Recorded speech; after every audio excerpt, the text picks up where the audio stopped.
السلام علیکم۔ Arabic word ہے استخلفہ۔ اس کا مطلب ہے اپنا جانشین بنانا، قائم مقام کرنا۔ اسی سے ریلیٹڈ ورڈ ہے خلفہ، جس کا مطلب ہے پیچھے چھوڑنا، مؤخر کرنا، جانشین بنانا۔ پھر ایک اور ورڈ ہے الخلف، ایک گروہ جو ایک گروہ کے بعد ہو۔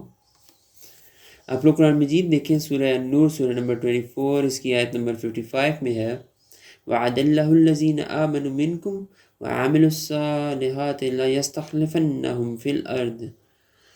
جو لوگ تم میں سے ایمان لائے اور نیک عمل کرتے رہے، ان سے اللہ کا وعدہ ہے کہ ان کو ملک کا حاکم بنا دے گا۔ یہاں ورڈ یوز ہو رہا ہے لیستخلفنہم، surely he will grant them succession۔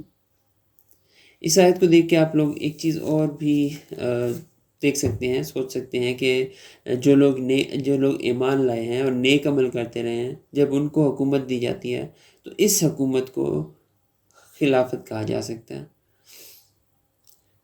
استخلافہ۔ پھر ملتے ہیں انشاءاللہ نیکسٹ ٹائم پہ۔ جزاکم اللہ خیر۔